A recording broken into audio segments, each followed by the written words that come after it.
Well, hello, hello, hello. Welcome to the Regretful Pirates. I'd like to talk about sounds of the sea this time around. I've heard some beautiful sounds of the ocean, waves crashing, different birds chirping, different clicking and squeals and things you hear underwater you don't even hear up above. But there's a few terrible sounds that I've heard come from the sea that still haunt my memories. And the main one is the sound of little seahorses drying in the sun. We spent a whole weekend collecting pygmy seahorses at the south side of the Skyway Bridge. And then we took them to a pirate down in the Florida Keys, back in the woods somewhere, hidden underneath a house up on stilts. They had several picnic tables laid out. We had spent all weekend trying to keep these little seahorses alive. I thought we were going to sell them to the business, at least try to keep them alive for a little while, but it turns out some things are worth more dead than alive. When we got there, the seahorse lady, I'll call her, said, "Oh, thank you for bringing these out. She had a big order and she couldn't get them filled. She couldn't collect enough of her own down there in the Keys, so we was trading her for some other things." She just started taking them out of the bags and placing them on the picnic table to dry. While we were standing there talking and they were doing something else, there were these little squeals and snaps and crackles and pops coming from the little twitching seahorses laying there dying in the sun. And they just acted like they didn't even hear it or pay attention. They were just going on about their business. But something snapped and crackled and popped inside of me that day when I saw them little things laying there on the table just dying, going to be sold to the curio trade. I just I knew what I was doing was wrong. I knew that them little seahorses laying there just screaming in agony was something that I would never forget. And it's a terrible sound that nobody should ever have to hear. And you can't unhear it. Another sound that I really regret was the sound of a hammer and chisel tearing up the reef 30 foot below me. I'll never get that one out of my head either. It's just a chilling sound that goes through your spine. You just can't even describe until you've heard it.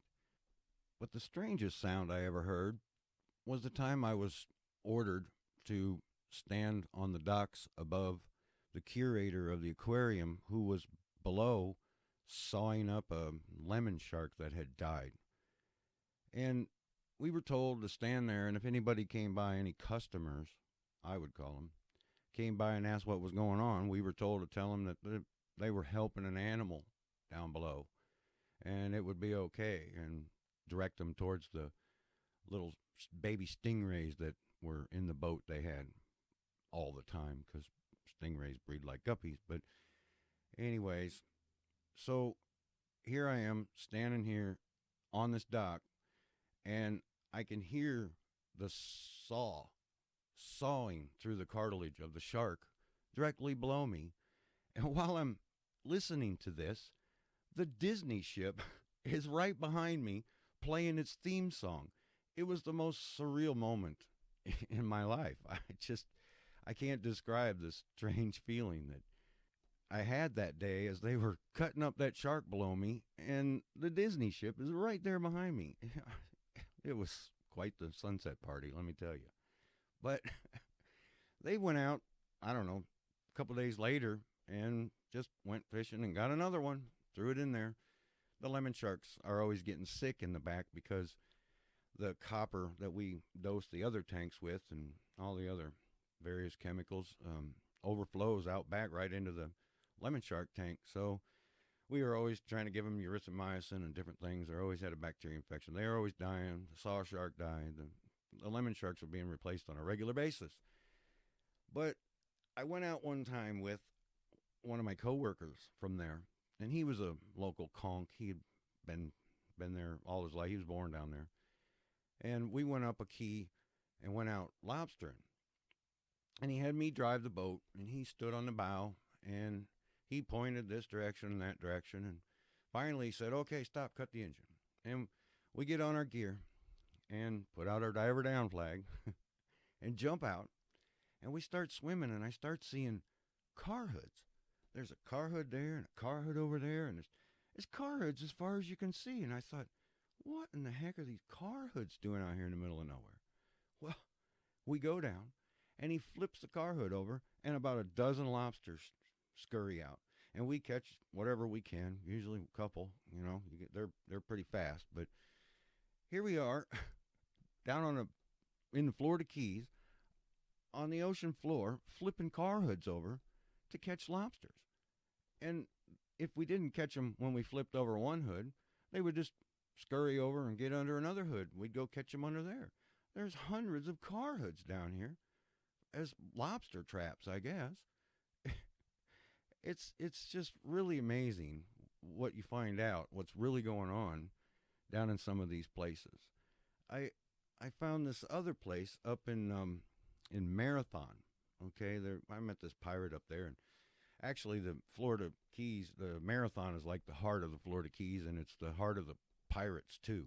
Everybody kind of centers out of there. You're right by 7 Mile Bridge, and there's Sombrero Beach is right there, and all the wholesalers are on basically the island of Marathon, or the key of Marathon, I guess you would really call it. But anyways, we went out on his boat to run stone crab traps, and basically you would get bycatch in the crab traps, and we'd get seahorses and big turbo snails and other various things that would get in there as a bycatch, and we would, anyways.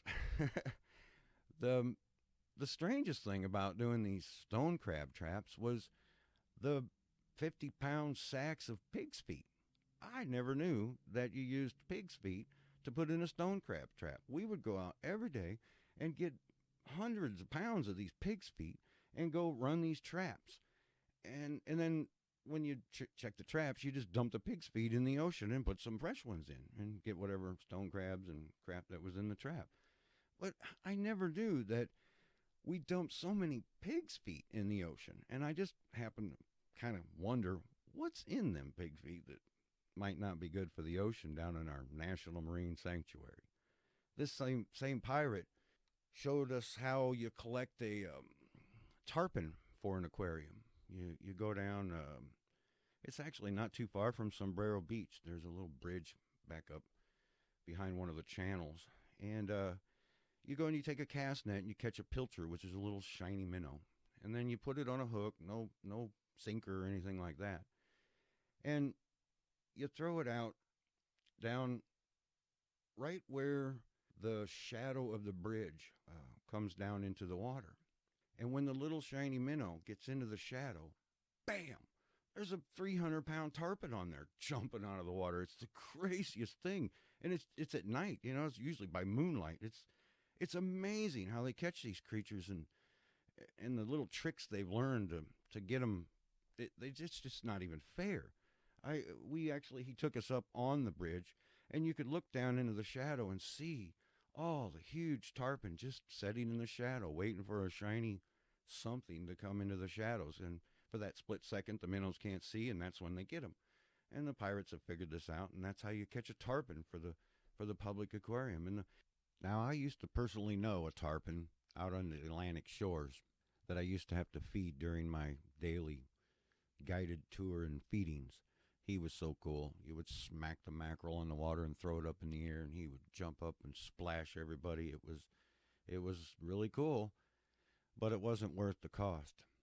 The cost of all the starfish and different things we kept replacing every day in the touch tank, because everybody comes in there with cologne and hand sanitizer and who knows what, and pulling the crap out of the water, and everybody knows you can't take a starfish out of the water or it gets air in its bloodstream and it falls apart. And then we just go out and get some more. We call it conservation. We preach conservation at the touch tank while we're sawing sharks up at the back door. And we're doing water changes with the tanks on the south side that have creatures from all over the world in them. And they do water changes and they dump the water out back too. The aquarium should be shut down. It's been open for 100 years and it's destroying the environment. It's actually probably the cause to a lot of our coral bleaching and invasive species that have been released in the National Marine Sanctuary. They're dumping stuff out there every day. It doesn't stop. It just, they pour it in the tank and it pours out back. Things are dying and they bring more in. A public aquarium is a scam. And whether it's in paradise or anywhere, it doesn't add to the value of our lives. It actually destroys our environment for fun and money. Money that is not used for anything good. It's in fact used for wrong. It's used for to kill more fish, to lie to more people, to deceive the public. It's conservation camouflage. These aquariums and wholesalers and all these places that claim all this goodness, they're not. They're just destroying life. Conservation has become profitable. There's a university in Florida that sells $2,500 tickets to go out and drill holes in sharks and call it conservation. I call it a scam. I know I use that word a lot, but I call things what they are. It's wrong and it's a scam. And everybody needs to know it. And everybody needs to wise up and see what's really going on, what these places are really doing to our wildlife before it's too late, before they destroy them all. They're not going to save them. They're the ones that are killing them. And everybody needs to know this. Please spread the word. And if you have a story you'd like to tell, please get a hold of us and we'll get you on here, because the whole world needs to hear what the Regretful Pirates have to say. We need to blow our foghorn. Come on, hoist your anchor, fly the flag, use what you got, own that ship.